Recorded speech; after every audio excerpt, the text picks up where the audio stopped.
Thanks everybody for coming. This is our session on co-creating science stories with your audience. And looking around the room, I see a lot of familiar faces, which means that many of you know that we decided to co-create this session with our audience through a series of the poster boards that are out front of this room and an online survey.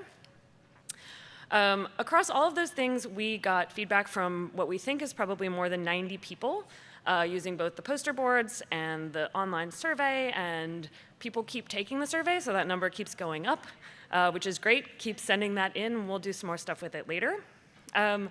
Our team here went through the survey results last night and started pulling it together, looked at it again as a group today, and we've been using a lot of that information to help us figure out what to focus on in this conversation. We definitely changed our plans based on things that we heard from those conversations, and we even added a whole new topic to our breakout group list, because we hadn't thought about that topic at all, which I think is a really great example of where kind of engagement and co-creation with your audience can make a big difference. So you're experiencing the benefits of it right now. So the first thing that we wanted to understand as a group as we were preparing for this session is like, what do science writers attendees actually think about audience and community engagement? And so how many of you participated in the poster boards putting things up there? All right, a good number of you, not all of you. But from the feedback that we got, when we asked about whether getting input from your audience was useful, you basically said a resounding yes. And when we dug into this data a little bit, you had put comments about why you said those things. What we really started to see is that even people who rated things lower, is that you had some challenges and hesitations about what stopped it from being useful.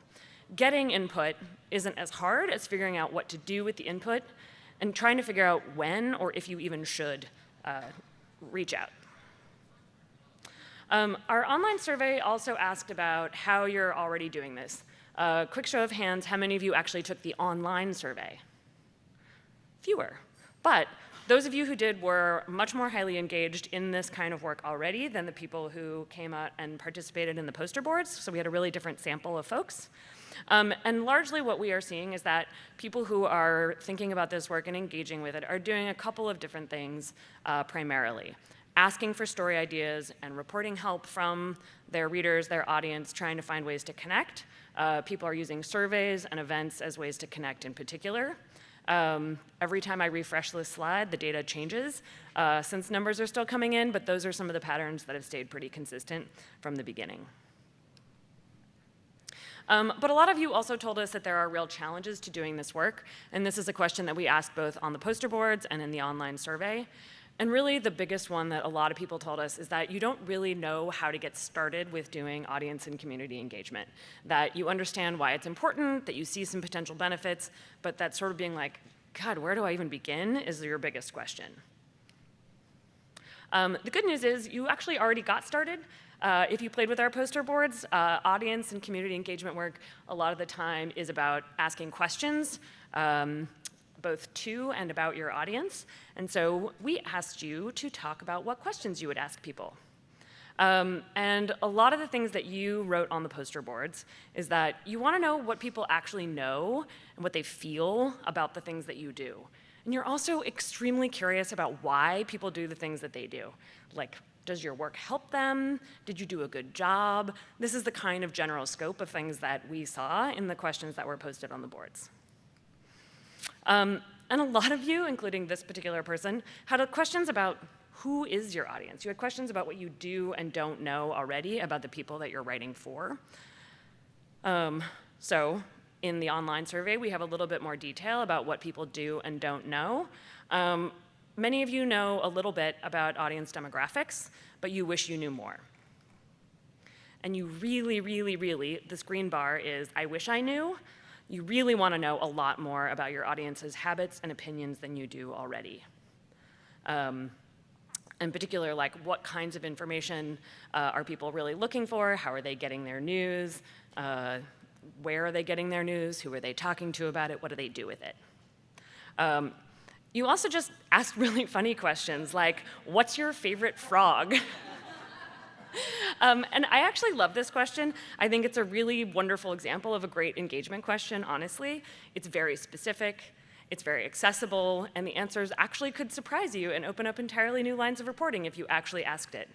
I've been laughing about this one and talking to people. I texted it to a couple friends. The number of people who actually wrote me back with their favorite frog was very high. So, okay, anyway, our panelists today are gonna try and address some of the other challenges that you told us about. They're gonna tell you stories about their work, and we've asked them to do things like share practical tips about how to get started, how to talk about how they overcome awkward moments, and how they get buy-in from others in their organization or from editors they're trying to work with or from members of their community. So I'm gonna turn it over to Betsy, who's gonna say a little bit more, and I'm gonna just hang out over here.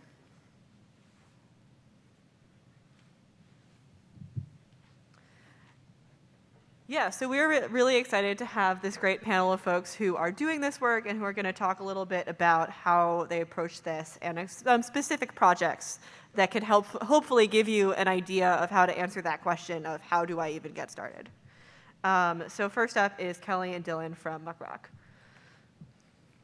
Let's see. Oh, okay. Yeah, so we're here at Muck Rock, which is a nonprofit that helps you file public records requests, as well. If anyone's familiar with Document Cloud, we also run that as well. So we're a 2-person editorial team, and a big part of what we do is doing collaboration journalism. So this example is with Cicero Independiente with their Air We Breathe series, categorizing air pollution in the Cicero area.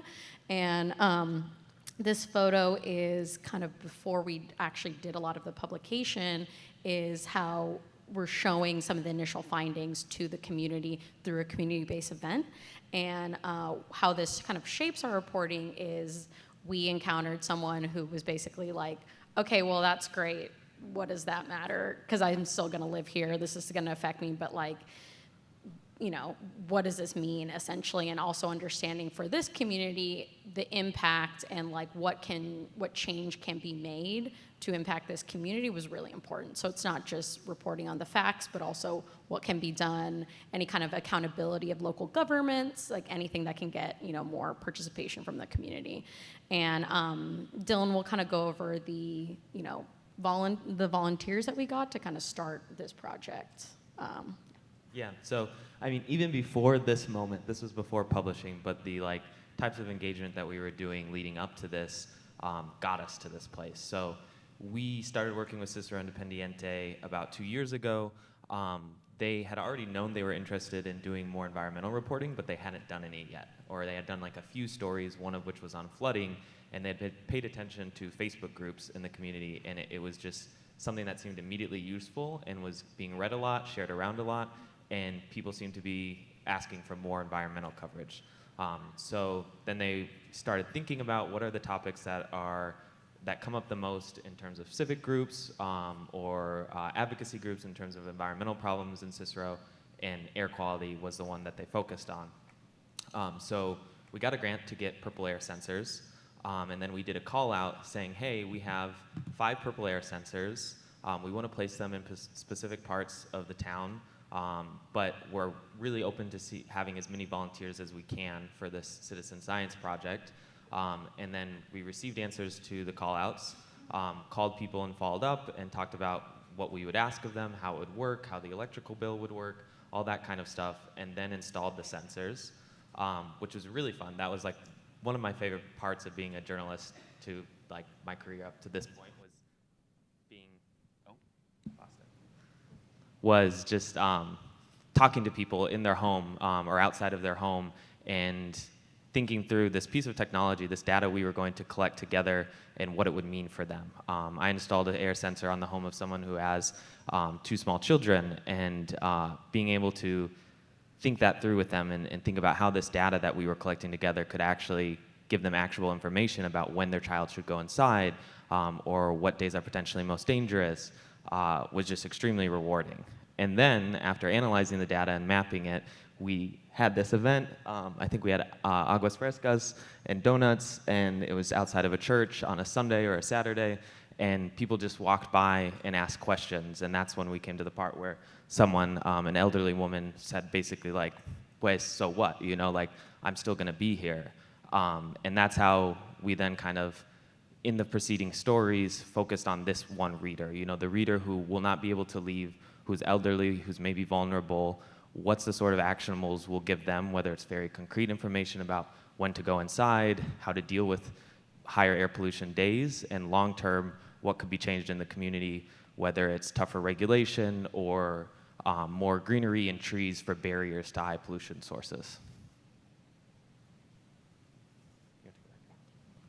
And then this is just another example of engagement that we did for this as we were continuing reporting after the kind of initial publication. Is we also worked with students in Northwestern as well as some of the Cicero reporters of actually getting printed cards out. So this would be front and back English and Spanish, since Cicero is a largely Latino community, largely Spanish-speaking community. So, and we also, as you can see, is like we had our email, but also a WhatsApp number for the Cicero reporters, since that is a great way where they communicate. That's very common, particularly like immigrant communities for WhatsApp. So just a way to additionally say, here we know they're in violation of air pollution laws. If there's anything that can add to our reporting, or if there's anything you want to say, just an easy way. And they kind of did a lot of door knocking. So this is just getting to know the reporter who initially did the reporting, and then how they can build a little bit more trust in a community that feels largely ignored. Is there anything else? Yeah, I'll just say then this is kind of one of the final pieces of like the engagement work that we were doing coming together, because we started with this very broad idea of air pollution and then got more and more specific, finding places that were higher pollution in the town and what people were most concerned about, then finally finding one exact facility, and then doing the analysis on that facility and finding out it produces more naphthalene and benzene than almost any other facility in the country. And what the people were telling us was, on summer days in the evening, I'll just wake up and I'll have a headache and it smells terrible, and I'll have to make sure all my windows are closed. And so we didn't know we would end up with this one facility, or find out that this really high polluting facility was the thing that we were supposed to be focusing on. But it took getting to this point and doing all that door knocking and doing the event and doing the call out to get more and more specific about the question that people in Cicero really needed answered. Next up we have, I don't know if that, yeah. Hi, I'm Melba Newsom, and I am a long-term freelance journalist focused on environment, science, and health, probably for the last decade. And I have up there that I'm with Wake Forest University, and that's part of the two pieces of my work that are really focused on engagement. And Wake Forest, I started a fellowship there for in early to mid-career environmental journalists of color, because there's so few environmental journalists of color, even though that's where so much of the environmental justices happen. So few people come from those communities. So that is, we have every year, we just finished our second year, have a cohort of up to six journalists who propose for the fellowship by proposing a reporting project, somewhere, environmental justice reporting project, somewhere through the Southeast. And tell me, if we did this for 30 years, we'd never run out of topics, because there's so many things happening here, unfortunately. And so prior to that, when Facebook started a local news network, they wanted people to have local newsletters for communities. And I proposed a newsletter for the Eastern North Carolina, which is so rife with environmental injustices, all of the hog farms, all of the poultry farms, all of the plants and the PFAS and the water and all of that. Okay, I'm sorry. Thank you. So thought I was talking too loud. So so that was my proposal. In Eastern North Carolina is known for being one of the places that is so overburdened with every kind of environmental injustice thing that you could imagine. But there are 5 or 6 counties in North Carolina where there's no local news outlet. So they don't have really access to information. There's nobody telling them about what's going on there, nobody to attend the, the county board meetings, the city council meetings. So by the time they're going to put in a new chicken farm or something like that, it's kind of too late because it's already happened. Nobody's doing that. So that was one of the things that was why I wanted to focus on that area, to let people kind of tell these stories. And my audience engagement actually started to become like the reverse, because there were people who were out there, like from the North Carolina Environmental Justice Network, who would contact me and say, Melba, have you heard about this? Will you write about this? Will you talk about? So that was, they were engaging me, but it took a while to develop that trust where people felt that I would like really tell their stories, and then some of them, a lot of the times they got picked up by bigger publications. But it helped me to build trust with that community and to talk to them, and I could see how the stories would spread, like from some local, just like maybe my site, Facebook closed that down, okay, a year or so ago, and they stopped doing the local news network after they became Meta. But at any rate, it was just a lesson in how you connect with the community, and that it can be a symbiotic relationship where they give you information that they want spread louder.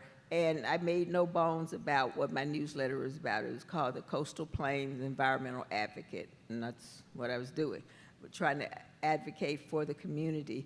And getting people of color, I was really surprised at how little they knew about what was happening in their community, having been born there, raised there, and all that kind of stuff, and how afraid they were to talk about it, a lot of things, because Smithfield, a lot of our state representatives, I always refer to them as being the representative from Smithfield or the senator from Purdue Chicken Factory, because that's who they prioritize. And so just having those things come to letting people know about it so that they can show up at the Department of Environmental Quality meetings and protest, or at least let their voices be heard and hopefully register some of their concerns. But that's my engagement. They would come to me and I would, talk to them and try to get their stories out, and it's still the same now. But I think it's important to build relationship with community and help them find their voices as well. Yeah, thank you. So next up we have Jenna, and Jenna and I are also going to talk a bit more about how you get started with doing this kind of work. Okay, I'm Jenna, and I'm an environmental and food reporter for Bridge, Detroit. So yeah, I just have a whole bunch of quick ideas for you about how to get started. This is a story that I wrote in response to a question that a resident submitted about multifamily recycling in Detroit. And I believe that this was sent by text message because we were experimenting with a text messaging system, but people can send questions by email or text. And I wrote this story, and it ended up being one of the top 10 stories for the year. And then the next slide. Okay, so in the top left, I have this story. I won't go into it too much because it's similar to the work they're doing.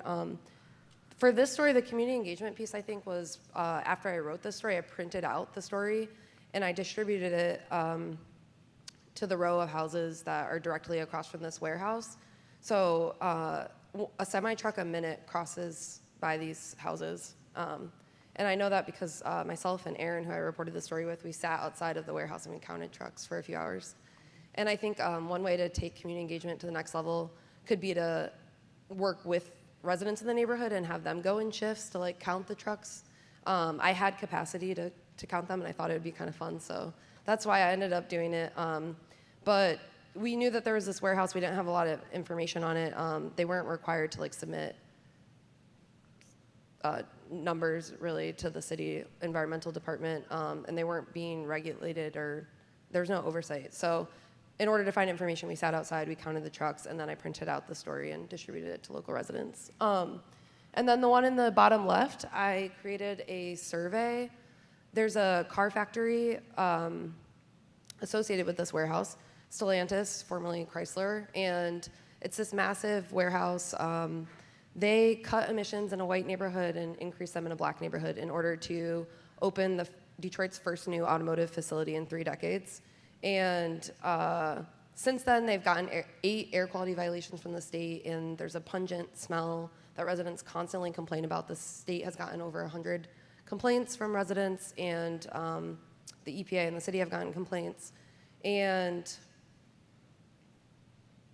I sent out a health survey to try and see like how often are residents avoiding like going outside, or how often are they having to close their windows, or do they have do they have asthma now, or stuff like that. And the survey actually wasn't helpful in that way.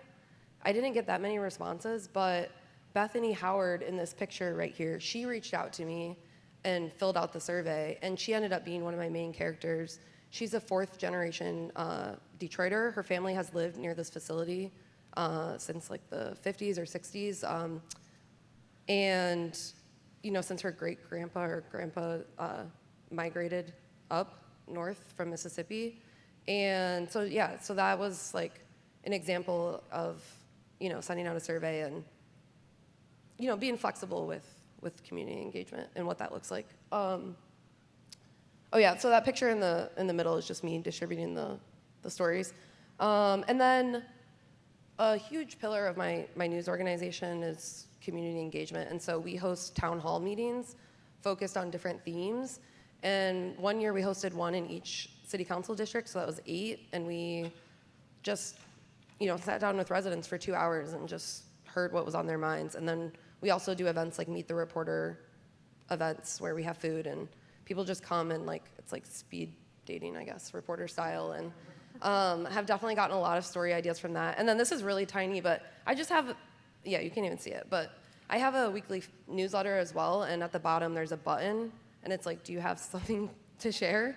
And that's so simple, but people use it and they email me and I get story ideas from that. So community engagement reporting can be as simple as just adding a line to your story, asking someone to email you if they have experience with that, or have another question or have something to add.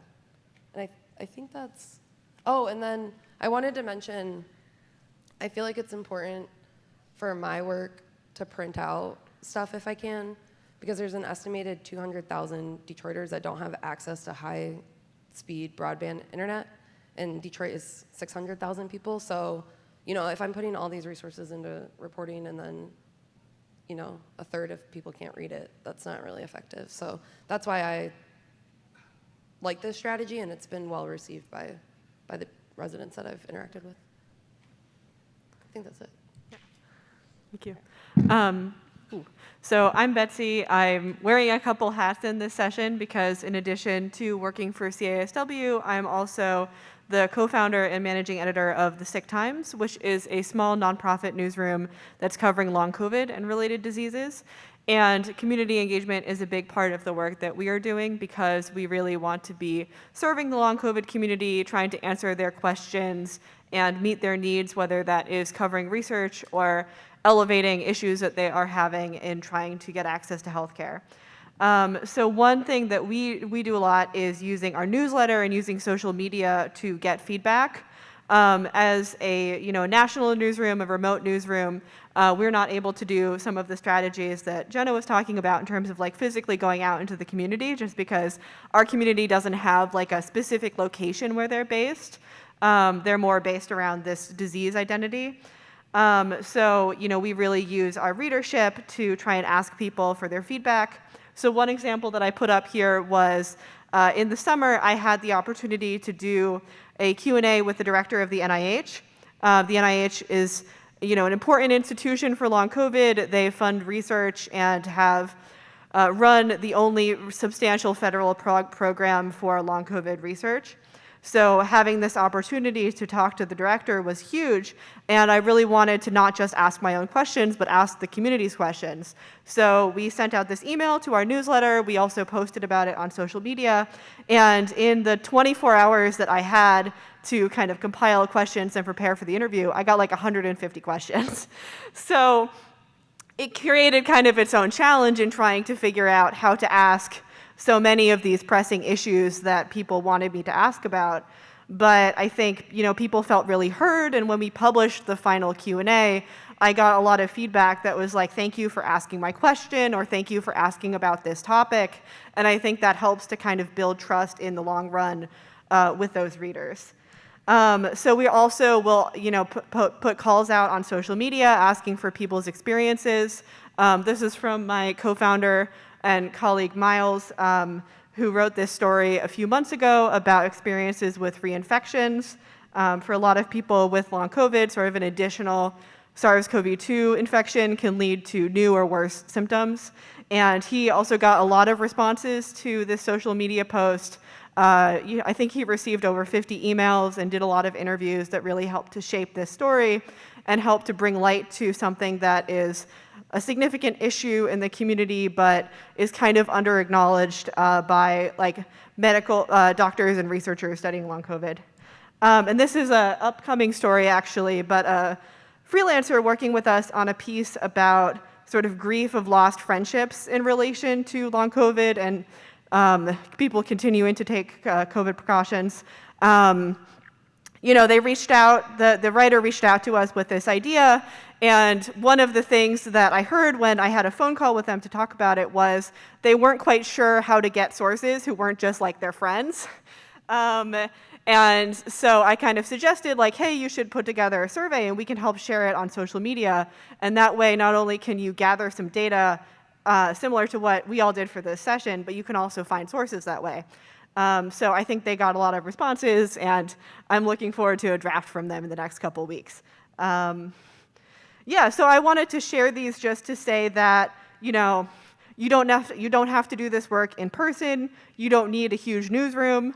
You don't need to be like ProPublica or some of those other, large national outlets that regularly do this. But a survey or social media post or just asking people what they think really goes a long way and helps to build trust. And that helps not only with, one singular story, but with really kind of planning out future reporting. Like those 150 questions that I got for the NIH director, a lot of those help to inform future story ideas that we're hoping to work on in the coming months. Okay, so now that we've all talked a bit and hopefully given you some ideas about engagement, we are going to go into breakout groups and see what you all think, come up with new ideas. So we're going to have 4 groups. These came out of the feedback we got on the poster boards and in the online survey. So one is going to be engagement tools for people who are doing this work solo, so freelancers or people who are maybe like a solo audience team at your organization, something like that. The second one is working with audiences who may be hostile to your work. So this also came out of a concern we got on the poster boards where people were saying, I write about a controversial topic, and all the feedback I receive is people who don't like that I write about that. All my comments are from anti-vaxxers or something. So that's the second group. The third is for any folks who are doing more institutional or academic kind of communications that are not sure how this applies to you. We have a group to talk about that. And then finally is if you're totally new to this and just want to talk more about how to get started. That is the fourth group. So you can also see here we have who from our group of speakers is going to be in each group. So Melba will be in the first one, I'll be in the second one, Kelly will be in the third, and Jenna and Dylan will be in the fourth. So if you all want to maybe go to different corners of the room and sort of wave your hands, we can split up. And these are the questions we're going to ask you all to think about kind of in your discussion. Yeah.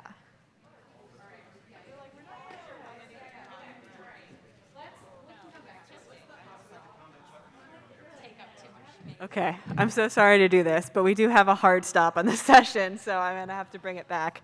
Could we just go, I think we'll go group by group, and everyone just share a little bit. We can bring the mics around too, so that this makes it into the recording.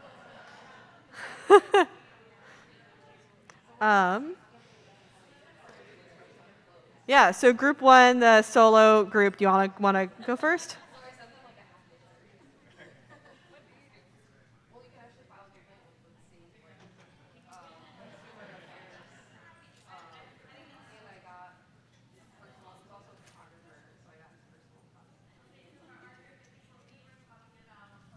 How difficult it is. Oh, hi. I think we had a lot of themes talking about, one, how difficult it is to do this engagement work when you don't have the funding to back you up, and trying to think and strategize about ways that you can find ways to partner with an outlet and find a grant to help cover the rest of your work. What else did we talk about? We talked a lot about finding sources, and kind of that push and pull, and especially how difficult it can be if you're a freelancer or a solo journalist, in finding those sources if you don't necessarily have the institutional grounding of like a major outlet to back you up. Thank you. Okay, next group. I think it's on. No? It was on and I turned it off. Sorry. Okay, I try to distill what we talked about in this group into three things. Grappling and communicating with audiences on polarizing topics, and the importance of how to respond to the work, like the work we do when there is a vocal minority that is out to see this work not done or to drag it down. And we also talked about institutional partnerships and working with our institutions on safety, and also how we respond to what our policies are when we respond to attacks that we get or hostile experiences we have. And that we should, talk to and lean on our institutions and push within our institutions to see that support or some consensus on how we think about how we talk to our audiences. Just sucking it up and taking it all in is really difficult. And I think that leads to the third point of taking care of self, finding ways to take care, but also find resources to navigate the work we're doing. And Delete Me was a tool to help with doxing that was brought up, so recommending to the group. Okay, next group over there. Do y'all have a mic yet, or do you need me to do? Yes. So one piece of advice that was really useful was when we think about getting feedback and thinking about ways to get more specific feedback. This was advice that was really useful to me, at least, was kind of reframing it. So instead of asking like broad questions or questions about like what can we do for you, like asking what do you wish you could do that you currently cannot, to get that kind of specific issues to pull out or feedback that you want. I think one question, this is the PIO group, so I think one question we talked about, but I think people still have or are going to individually have to think about, is balancing bandwidth and demands and understanding the needs of their community to come out with ways to do community engagement, or to do it a different way, or to enhance what they're already doing, because that was quite a robust discussion. I don't think we landed on a perfect answer.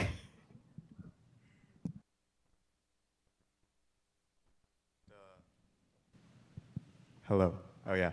Yeah, we kind of talked a lot about finding your audience where they're at, and trying to, finding your audience and finding ways to engage with them. There were some suggestions about, hosting events every once in a while, or inviting people to, see, I don't know, just share the stuff that you're working on actively. That's kind of something that we talked about. A question I brought up is like finding where your audience is, especially like I was on Twitter a lot, I'm on Twitter less, and I've kind of struggled to find new places to find people. But yeah, it's kind of, asking sources, where do you get your information? That was another piece of advice, and that was pretty cool. Yeah, my open question is just like finding people in my niche areas of coverage. So that was kind of something we talked about as well. So, yeah. Nice. Okay. Well, thank you everybody for the great discussion. What's up? Oh yeah, right. Sorry. There was also a breakout group on Zoom. So Kate, did you want to share?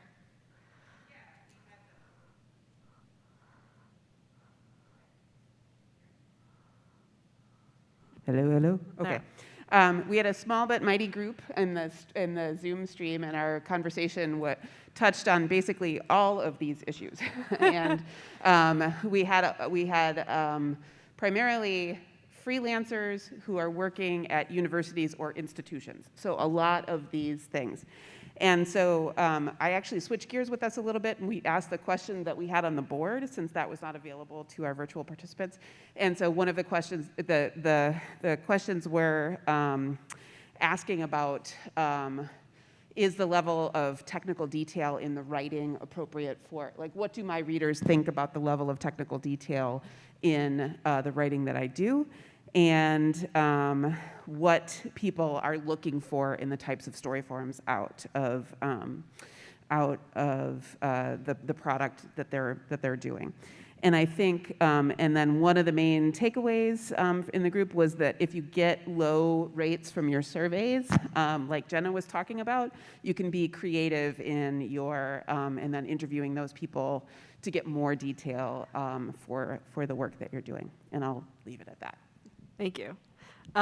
So we wanted to also quickly share, in case you didn't know, that this session was produced by CASW Connector, which is a resource library.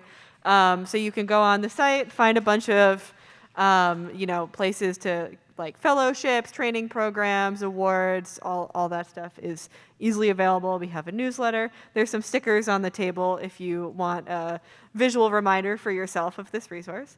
And soon you will start to see engagement resources that come out of this session on the site. So, yeah. Thanks, everybody.